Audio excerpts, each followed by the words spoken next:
of the Box, membahas apapun yang Anda mau. Indonesia tanah airku cinta, Nusantara merdeka bhinneka tunggal ika. Bersama Awang Ajiwasita dan Om Bob. Greetings to each and everyone. Anytime you meet, I greet anyone. Whether it namaste, assalamu alaikum. Salam, salam, salam. Halo, kita ketemu lagi di Out of the Box, membahas apapun yang Anda mau. Sudah siap di sini? Awang Ajiwasita bersama Om Bob. Langsung aja kita mulai diskusinya.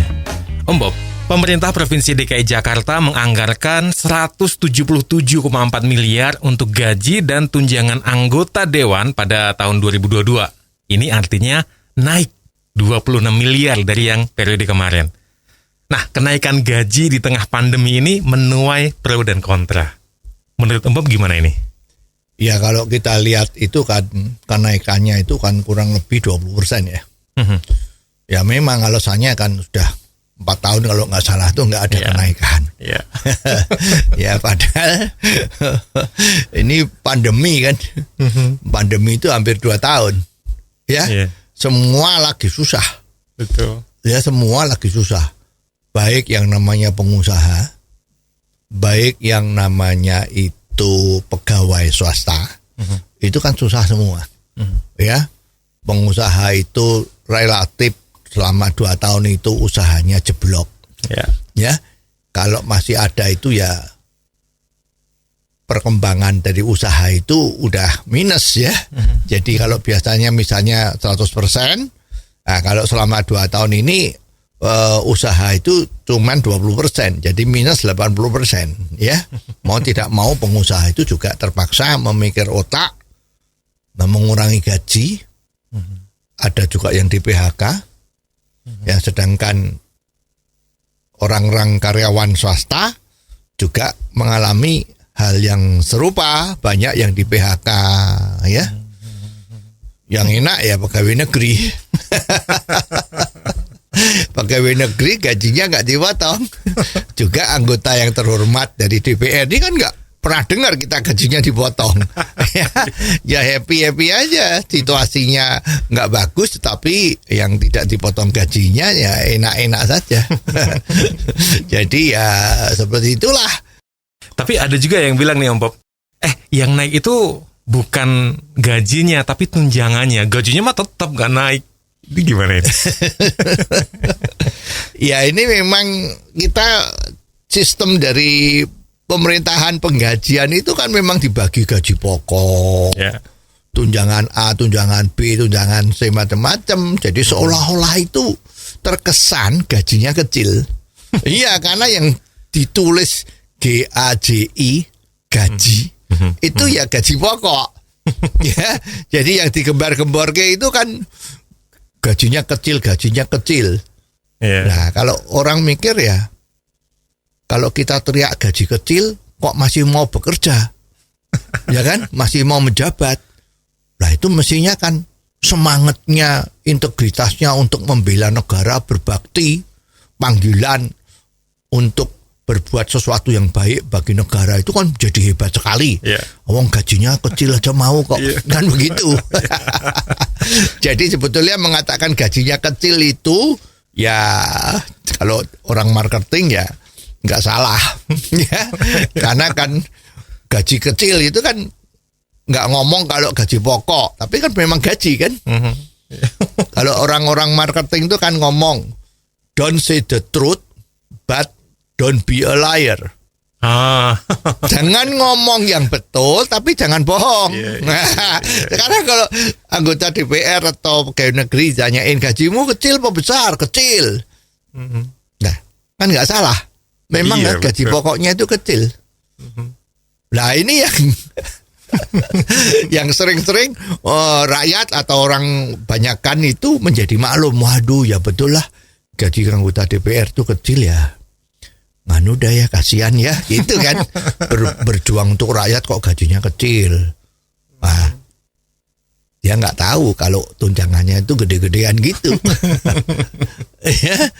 Jadi ini memang luar biasa gitu ya. Kalau memang gajinya nggak naik ya betul. tidak salah, tidak bohong kan, yang naik kan bukan gajinya. Tapi sepertinya kan sudah bukan rahasia lagi kalau tunjangannya tuh nilainya fantastis, Om Bob. Iya, tapi kan yang digembar-gemborkan kan selalu gaji kecil, 4 tahun nggak naik, ya. Nah, padahal tunjangannya itu banyak, tunjangan reses, tunjangan rapat, tunjangan komunikasi, ya, tunjangan perumahan, ya, tunjangan kendaraan. Ya. Wah, itu kalau direntet-rentet ya banyak lah ya. Antara lain seperti itu tadi itu ya.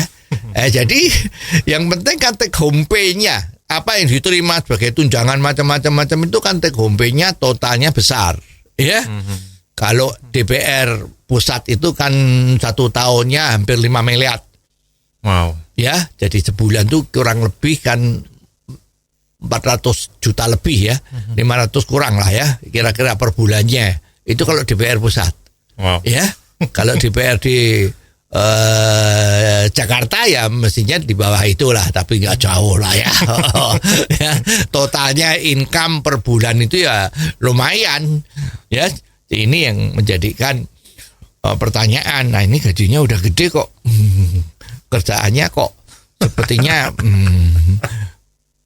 masih dinilai relatif kurang memuaskan kan gitu ya. Nah, ini memang mengusik orang-orang rakyat. Kok sepertinya itu kalau situasi lagi pandemi seperti ini, memang sekarang kan kelihatannya sudah mulai pandemi itu sudah mau selesai kan. Tetapi kan tiba-tiba muncul yang namanya Omikron. Ya, yang kelihatannya katanya nanti bulan Februari atau Maret ini akan menjadi naiknya akan banyak sekali. Nah, kan bisnisnya atau situasi dunia usaha di mana-mana ya di Indonesia ini kan masih tanda tanya, ya, masih tidak bisa digas dengan sepenuh-penuhnya, ya. Bayangkan situasinya masih tidak menentu. Nah, tapi kalau melihat tadi itu gajinya dinaikkan, walaupun yang dinaikkan tunjangannya, itu ya memang membuat hatinya itu seperti iri lah ya. Kita susah-susah mencari income tambahan, susah, penghasilannya merosot, tingkat kehidupannya juga tidak sebaik kemarin. Kok sekarang anggota dewan yang terhormat ini kok malah dapat tunjangan, ya. Nah, memang sepertinya mengganggu rasa keadilan, ya. Kalau orang dari bahasa Jawa ngomong kan, ya mbok yo ngono ning aja ngono, ya. Gaji sudah nggak dipotong, ya. Mbok yo jangan terus dinaikin lagi tunjangannya, kan ini mengganggu kan, mengganggu perasaan keadilan dari masyarakat. Apalagi belum lama ini kan ada demo-demo UMP yang naik dikit, ada demo. Ini malah naik seperti itu. Apakah memang belum saatnya naik ya harusnya ya? Ya, kalau secara umum ya memang sebetulnya itu ya bukan saatnya naik. Ya, sekarang kan buruh yang lagi memperjuangkan untuk kenaikan UMP ya, itu masa anggota dari DPR masa putusannya langsung naik ya nggak ada yang protes ya, karena siapa yang nggak mau gajinya naik kan, ya nggak ada yang protes ya, jadi lebih bagus ya diterima saja dan nggak usah pakai demo kan. Sedangkan kalau buruh kan perlu demo supaya bisa naik ya, ya walaupun ini masih kontroversial ya, demo dari buruh itu kontroversial. Putusan dari pemerintah sama putusan dari pemerintah daerah itu kan agak tidak sinkron. Nah, ini memang juga jadi masalah ya. Jadi mestinya ya memang ya lebih bagus sih dibatalin ya. Berarti ini sama dengan salah satu partai, PSI, yang menolak kenaikan tunjangan ini, Om Bob. Ya, memang sekarang orang-orang yang duduk sebagai anggota DPRD itu kan mungkin motivasinya beda-beda ya. Jabatannya sama tapi motivasinya bisa beda-beda ya. Nah, kan ada yang motivasinya betul membela rakyat. Ya, ada motivasinya membela partai ya, karena mewakili partai kan, gitu. Jadi kalau pimpinan partainya bilang A, ya mestinya anggota yang di DPR itu juga setuju untuk menuju ke A, gitu ya. Walaupun sepertinya kalau udah duduk di DPR itu kan ya mempunyai hak-hak individu yang boleh diutarakan, ya. Nah, jadi kalau memang agar supaya mendapat simpati dari rakyat, apalagi rakyat yang memilih, itu memang harus hati-hati, ya. Karena kalau kita sudah menjadi pejabat, itu seluruh mata kan melihat ke you. Apa yang dilakukan. Jadi kalau memang ada dari partai tertentu yang menolak untuk kenaikan gaji ini, ya itu bagus, ya. Karena kalau semua sama itu kan jadi aneh. Kalau seperti satu paduan suara yang sudah diatur. Ya, tapi kalau ada yang tidak setuju itu kan dinamikanya demokrasi kan kelihatan. Ya, masalahnya sekarang kalau tidak setuju itu uangnya itu kemana? Kalau memang sudah dianggarkan. Ya, apakah uang yang seharusnya untuk dari anggota dari partai tertentu kemarin itu ya yang tidak setuju itu PSI ya. Nah, itu apakah betul uangnya kalau memang udah diberikan sama dia ditransfer balik atau dia disumbangkan ke yatim piatu atau lembaga pendidikan yang lain? Nah, ini memang juga perlu diperjelas. Ya, tidak boleh cuman bilang menolak. Tetapi kalau uangnya masuk, anggota DPR itu kan kalau digaji kan masuk transfer bank. Yeah. Nah, kalau transfer terus tidak tahu, pura-pura tidak ngerti atau memang didiemin aja, ya itu sama aja nggak benar. Kalau memang sudah mendeklar untuk ditolak, begitu ada transfer masuk, ya itu harus dilakukan sesuatu agar supaya publik juga tahu memang ngomong kalau tidak setuju, tidak mau menerima, ya itu memang diwujudkan dengan betul secara transparan. Jangan cuma ngomong tapi kemudian diem-diem nerima juga. Nah, itu kan jadi susah, ya. Jadi yang betul harus dideklar. Kita tunggu dia deklar kemana, dikembalikan atau disumbangkan kepada lembaga-lembaga yang membutuhkannya. Nah, kita harus lihat.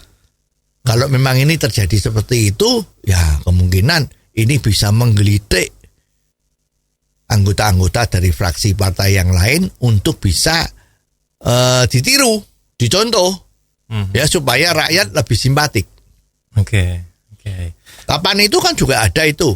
Waktu pandemi lagi jalan kan ada kepala daerah, ya, yang mengembalikan gajinya selama 3 bulan. Artinya tidak terima gaji, dikembalikan ke negara untuk bantuan untuk mengatasi COVID ini. Itu kan ada juga.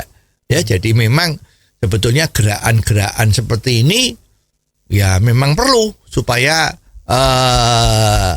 kesadaran dari seluruh masyarakat maupun pejabat-pejabat kita menjadi oke.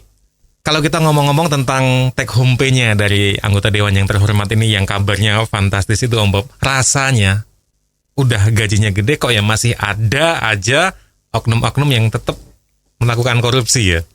Kira-kira kenapa ya? Ya. Ini oknum ya. Oknum ya. Namanya manusia itu kan ya bisa saja terganggu ya. Kalau ada yang berseliweran ya, lembaran-lembaran Mbak Rupi itu ya, berseliweran di depannya, jumlahnya banyak, itu memang bisa terganggu ya. Ada yang seperti itu ya. Dan memang motivasi bagi anggota-anggota dewan oknum tadi itu apa? Ya, karena kan banyak sekali sudah menjadi rahasia umum bahwa penghasilan dari orang yang punya wewenang itu kan salah satunya kan memberi izin, membela sesuatu yang sebetulnya nggak usah dibela ya.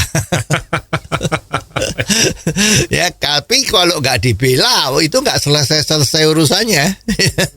Ya, jadi biasanya memang untuk mengembalikan dana-dana pada saat kampanye.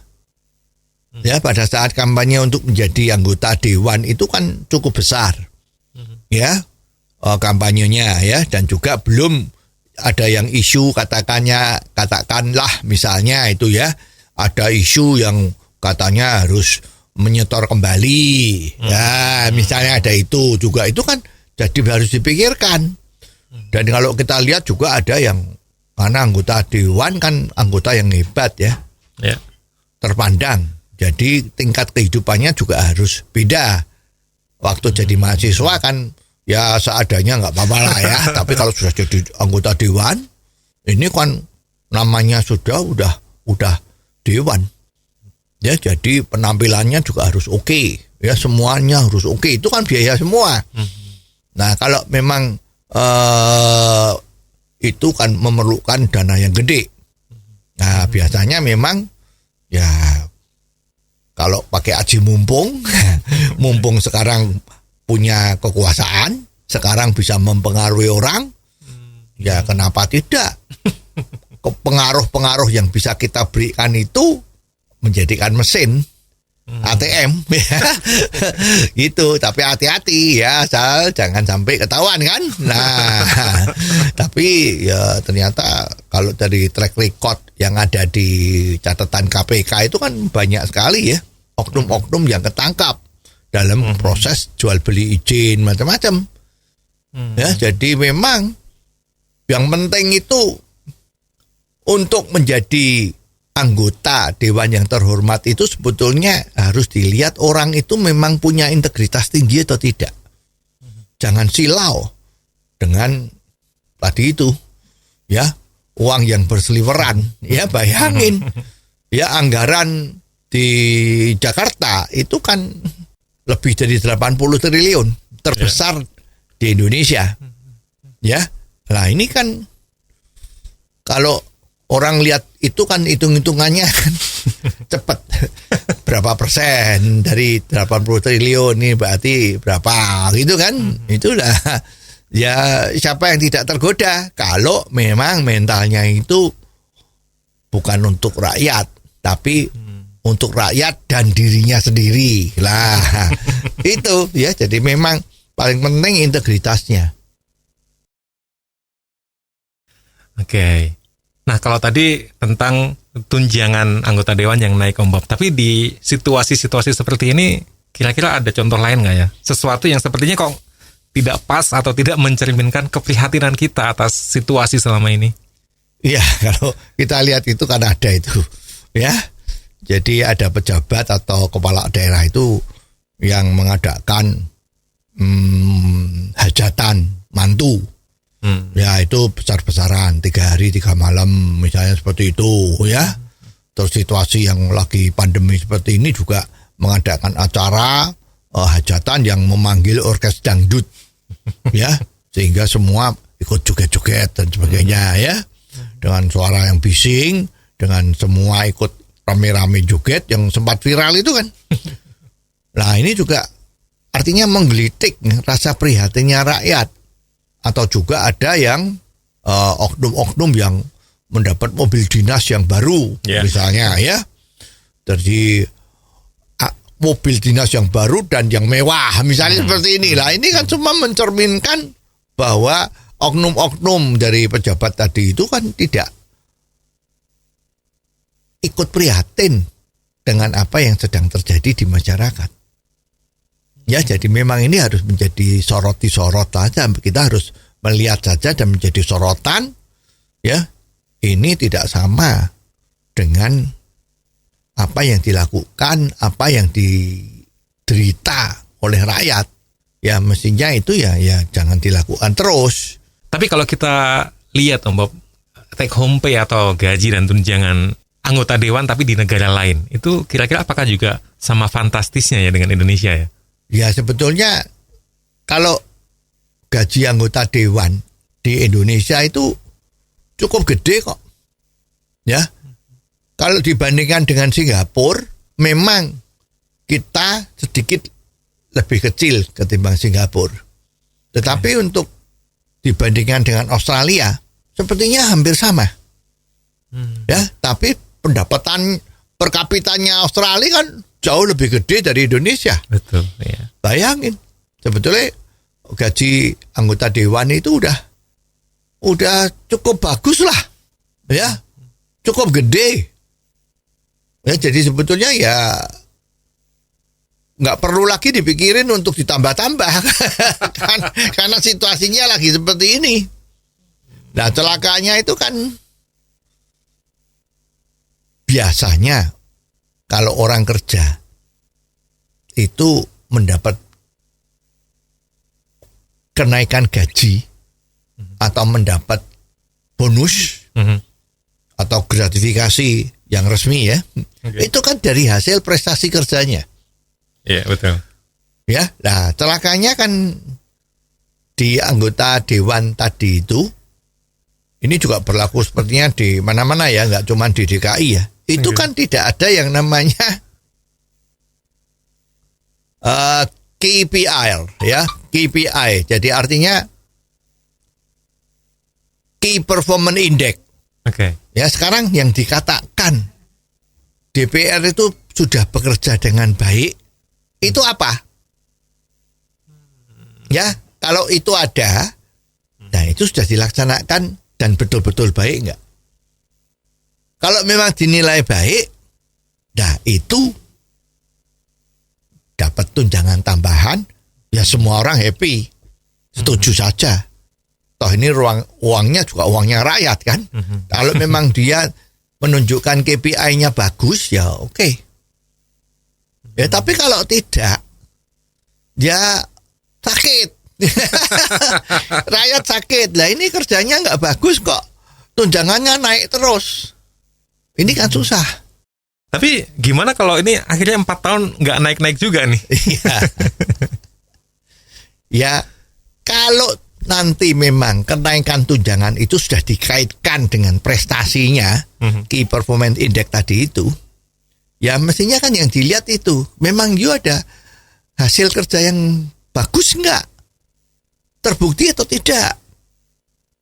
Ya, tapi kalau karena inflasinya naiknya enggak karuan, ya mungkin boleh tunjangannya naik berdasarkan inflasi, itu ya boleh aja. Tapi kalau yang tidak ada kaitan dengan inflasi, apalagi cuma 4 tahun, 3 tahun, 10 tahun pun kalau prestasinya jelek ya jangan dinaikin. Mengutik rasa keadilan dari masyarakat. Nah sekarang yang nilai, maksudnya yang memberi nilai, kalau anggota dewan itu kerjanya sudah baik, itu siapa? Nah itu dia. Ya. Apa perlu lembaga khusus gitu? Ya, jadi kalau misalnya sekarang kita karyawan sebuah perusahaan, ya yang menilai kita kerjanya baik atau tidak kan atasan kita. Ya. Ya. Sedangkan kalau secara keseluruhan perusahaan kita, ya bukan orang per orang, itu yang nilai perusahaan ini baik atau tidak. Kalau perusahaannya sudah go public, itu kan harga sahamnya. Ya. Kalau harga sahamnya naik terus, ya itu berarti perusahaan ini oke. Diterima oleh masyarakat, ini perusahaannya oke. Ya kan? Kalau perusahaan yang bukan go public, penilaiannya dari mana? Kalau sebuah perusahaan, ya dari konsumen. Apakah barang-barang yang diproduksi oleh pabrik atau perusahaan tadi itu laku keras di pasaran? Kalau laku keras di pasaran berarti kan perusahaan itu baik. Betul, ya. Barangnya baik. Ya. Harganya oke, kualitasnya oke ya, value of money ya, gitu. Itu kan kelihatan itu mengukurnya baik atau tidaknya. Kalau anggota dewan kita ngukurnya dari mana? Nah ini. Jadi kalau anggota dewan terus yang ngukur baik atau tidaknya itu juga maaf sama-sama anggota dewan. Ya repot ya. Tapi sebaliknya kalau anggota dewan terus yang nilai itu maaf dari eksekutif kan dia nggak benar, ini kan susah ini ya kan. Ya bisa kan, sering-sering kan dewan sama eksekutif itu kan kadang-kadang kan tugasnya antara yang melaksanakan sama yang mengawasi. Ya. Nah, sekarang yang mengawasi akan dinilai oleh yang diawasi. Ya nggak bisa. Ya. Ya paling bagus kalau memang ada semacam kuesioner. Lembaga independen ketiga, bukan eksekutif, bukan anggota dewan, tetapi ya semacam konsultan lah ya. Konsultan yang ditunjuk bersama, yang independen. Ya. Bayaran dari konsultan itu ya jangan dari DPR. Juga jangan dari eksekutif. Ya. Mungkin dari rakyat. Ya, ada pos dari rakyat, terus dia yang melakukan survei dengan masyarakat yang diwakili oleh anggota-anggota dewan tadi itu. Kalau misalnya ini mau menilai anggota dewan di Jakarta, yang disurvei orang yang tinggal di Jakarta, ya, tinggal yang di Jakarta dikasih kuesioner, ya. Nah, kuesionernya paling ampuh kan tatap muka kan, tatap muka. Pertanyaan-pertanyaannya ada yang sifatnya tertutup dan terbuka, ya. Pertanyaannya itu nanti akan ketemu. Jadi skornya, nilainya dari anggota DPR yang dinilai oleh masyarakatnya yang diwakili tadi itu berapa? Kalau misalnya nilainya maksimum itu 10, berapa? Ya, kalau ternyata itu ya katakanlah 8 atau 9 atau 10, ya oke lah, tunjangannya langsung dinaikkan berapapun nggak ada masalah. Tapi kalau ternyata ya itu tidak benar, nilainya itu jelek, ya. Kalau ujian itu kan A, B, C, D, E misalnya ya. Kalau nilainya A atau B oke lah. Kalau C ya fine biasalah. Tapi kalau udah D, gawat. Artinya nggak naik atau justru malah selesai lah. Nah, malah ini jadi dinilai nggak benar. Bila perlu gajinya dipotong. Ya kan?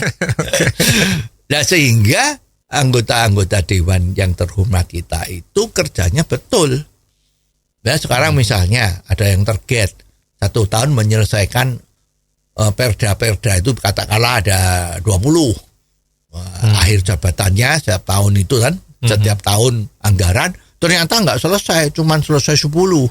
Misalnya apapun alasannya. Itu ya nggak bisa. Kalau cuma selesai 10, tunjanganmu yang akan datang dipotong. Misalnya begitu, maka tentu kerjanya akan bagus. Ya, bahkan masa reses pun ya udah dilembur-lembur deh. Nggak usah reses gimana ini karena targetnya belum selesai. Itu. Dan memang penilaiannya juga nggak bisa hanya dari kuantitas saja, 20 terus selesai 20. Ya, tapi harusnya kan 20 bisa diselesaikan dengan mutu yang bagus. Ya, jangan ada kapan-kapan itu kan ada itu, ya, yang dibahas lama nggak selesai, tapi begitu ada sesuatu dalam tempo 4 minggu selesai. Wah, ya kilat. Nah, ini ada apa? Ya, jadi memang harus benar. Kalau memang harus dimintakan pendapat masyarakat, ya betul-betul yang diundang tuh masyarakatnya datang, jangan nggak datang. Harus betul dilakukan dengan intens agar supaya mutu yang dihasilkan oleh perda itu benar dan baik. Jangan nanti sudah keluar perdanya belum lama, cuman seminggu umurnya, seumur jagung itu ya, itu direvisi lagi. Kan repot, ya. Jadi ini yang betul-betul kalau memang mau betul ya, semua sistem benar.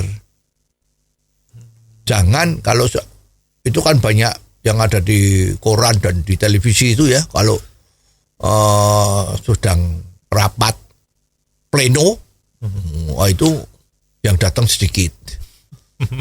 Ya. Rapat komisi kadang-kadang juga sedikit. Nah, ini kan repot. Ya, kerjanya apa? Jangan sampai pameo yang beredar itu 3D ya. Datang, diam, duit. Nah, itu jangan sampai ada. Ya, jadi inilah yang menjadi tantangan besar bagi anggota dewan ini. Tapi kalau kita tarik garis ke belakang, apakah ini juga ada pengaruhnya dari proses pemilihannya waktu pemilu dulu ya?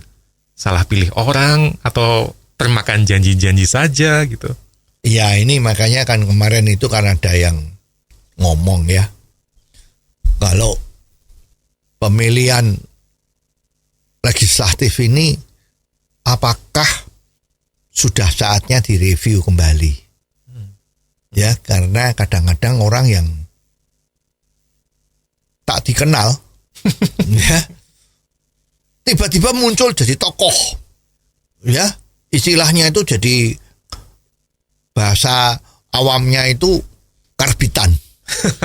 Ya, tiba-tiba banyak dukungan ini, dukungan itu, dukungan ini, dukungan itu. Ya, terus janji-janjinya juga muluk-muluk. Ya, penampilannya oke, gitu kan? Kadang-kadang ada serangan fajar mungkin ya. Itu apakah sudah mulai perlu di review? Ya, untuk menjadi anggota dewan, syaratnya harus misalnya misalnya dia sudah harus menjadi pejabat publik di masyarakatnya, atau menjadi tokoh informal yang di masyarakatnya, atau tokoh yang selama ini sudah pernah ada di organisasi. Ya, nah itu menjadi syarat-syarat. Istilahnya itu kalau orang mau jadi direktur di sebuah perusahaan, itu kan paling bagus kan kalau bisa merekrut orang yang dari bawah. Ya. Sudah pernah jadi, misalnya ya, pernah jadi reception.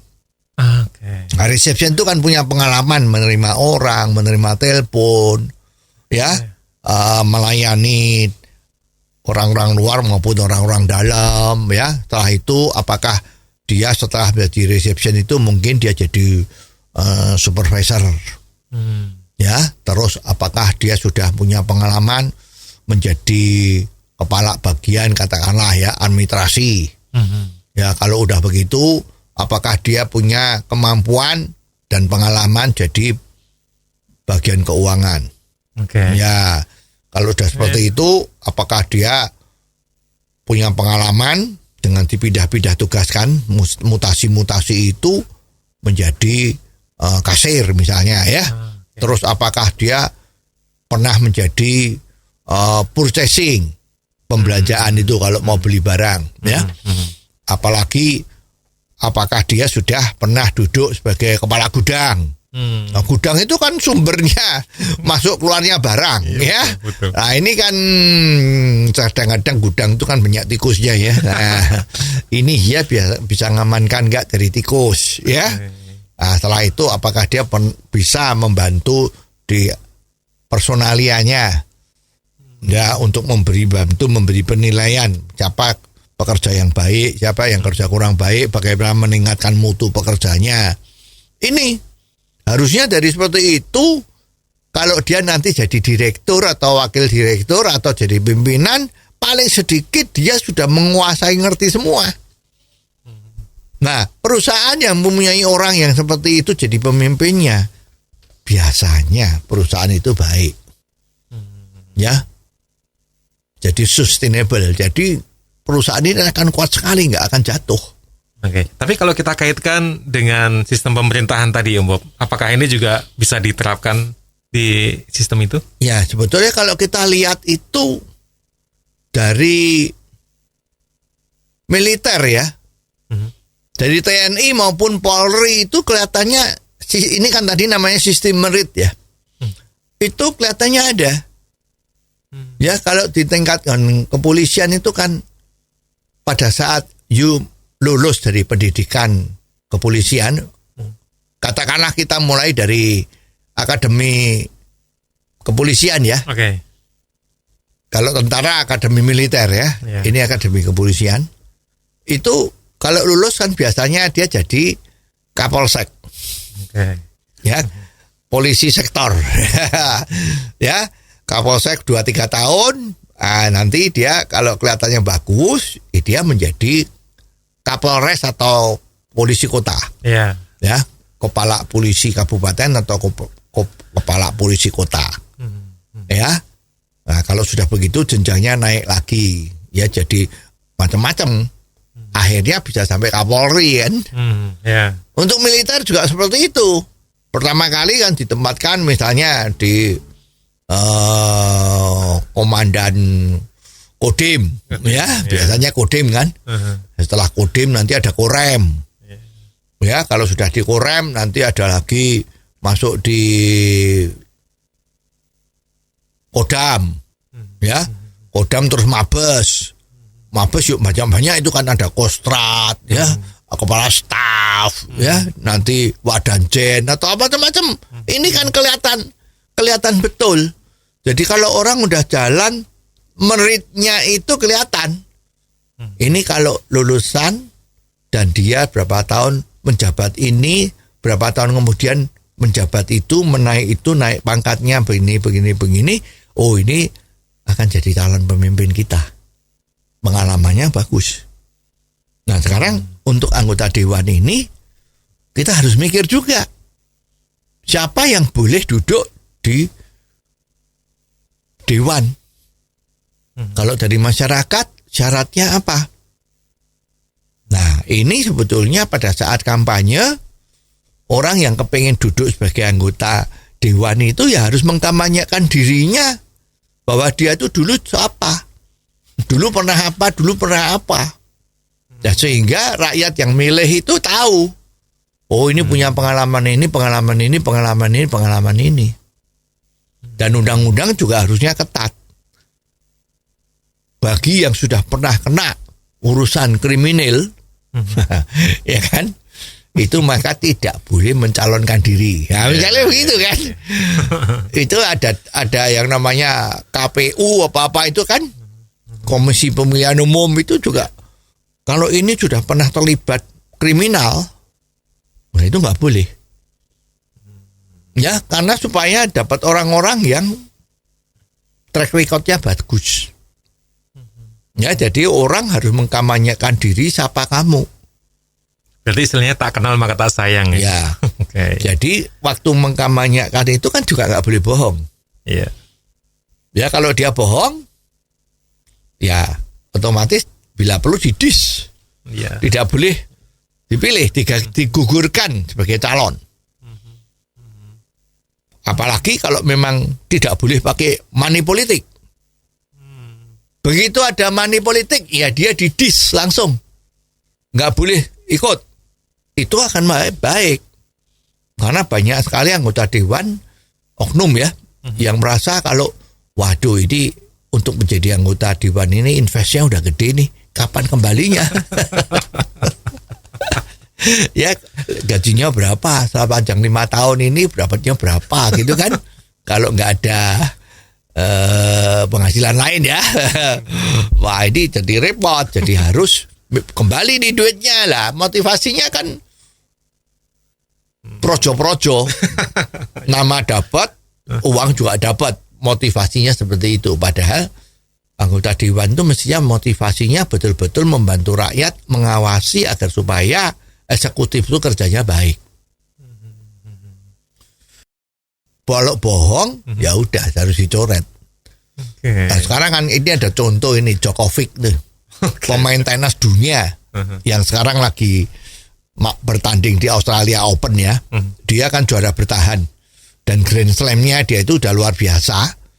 Kalau sekarang dia bisa menang di Australia Open, maka King of Kings dari pemain tenis itu ya Djokovic. Ngalahkan Federer, ngalahkan Nadal. Yang zaman kuno-kuno itu ada Sampras, berarti udah kalah semua. Boris Becker, berarti udah kalah semua. Ya, tetapi apa yang terjadi di Australia sekarang ini? Australia cukup ketat. Waktu dia masuk di Australia kan harus mengisi forum kesehatan ini karena modelnya sekarang lagi kena COVID. Nah dia nulisnya itu ada bohongnya, karena dituduh bohong dia. Jadi selama 2 minggu ini apakah kamu pernah bepergian? Katanya dia tidak pergi kemana-mana, katanya. Ya, ternyata ada di sosmed ketahuan kalau dia itu ada di Spanyol. Padahal lagi kena COVID dia di bulan Desember. Wow. Ya lagi kena COVID kan seharusnya tidak boleh beredar kemana-mana dong, bisa nulari dong. Itu ternyata di Spanyol kalau nggak salah main tenis eksebisi atau apalah, pokoknya di Spanyol ketemu orang atau wawancara begitu. Nah ketahuan kan. Nah dia mau masuk Australia, dia tidak jujur di dalam mengisi formnya tadi itu. Nah, menjadi problem. Pemerintah Australia juga sekarang bingung. Ini mau ditolak visanya, suruh kembali aja ke negaranya Serbia, tidak boleh ikut kejuaraan Australia Open. Nah ini kan bohong tuh nggak boleh. Walaupun belakangan ini kan Djokovic mengatakan statement bahwa dia sebetulnya nggak ngerti karena yang ngisi adalah stafnya, agennya dia. Nah sekarang tinggal pemerintah Australia bisa menerima nggak kalau ini yang ngisi orang lain tuh yang salah siapa? Ya kalau Djokovic nanti dikatakan salah, dia bisa ditolak untuk tidak main di Australia, dia rugi besar. Tapi penonton ya rugi karena mainnya hebat nomor 1 kok, ya kan? Nah sebetulnya hal-hal yang contoh-contoh yang seperti ini harus jadi bahan pertimbangan kita untuk menentukan seorang calon itu memang layak dicalonkan atau tidak. Kalau dia mengisi apa yang dia declare, ya untuk mencalonkan diri itu kan pendidikannya apa, pengalamannya di sosial apa, ya. Terus kan juga ada kekayaannya berapa, ya kan? Itu kan menjadi syarat untuk mencalonkan diri. Nah itu tinggal diselidiki. Kalau dari situ udah bohong dan ketahuan bohongnya, ya ada buktinya kan? Itu ya dicoret aja. Ya. Apapun yang terjadi itu dicoret. Nah, jadi kalau orang bohong, karakternya itu apa bisa mewakili kita untuk membela kita? Kan nggak boleh. Nah, mungkin memang cara rekrutmennya ini perlu direvisi. Tapi apakah itu bisa ya? Ya, kalau ada kemauan ya bisa. Ya cuman ya nggak bisa cepet seperti lampu Aladin, balik kanan, balik tangan langsung jadi, ya nggak bisa. Ya nanti shock. Itu revolusi ya. Kita evolusi aja. Oke, periode sekarang apanya yang nggak boleh, tapi ketat. Jangan datang 4-5 tahun kemudian tambah lagi syaratnya yang harus diketatin. Nanti lama-lama menuju ke sana, sehingga orang yang disaring menjadi anggota legislatif, anggota dewan itu betul-betul integritasnya sudah teruji. Ya, jadi bisa pelan-pelan tapi konsekuen. Ini juga melibatkan orang KPU-nya kan. KPU-nya kan harus independen.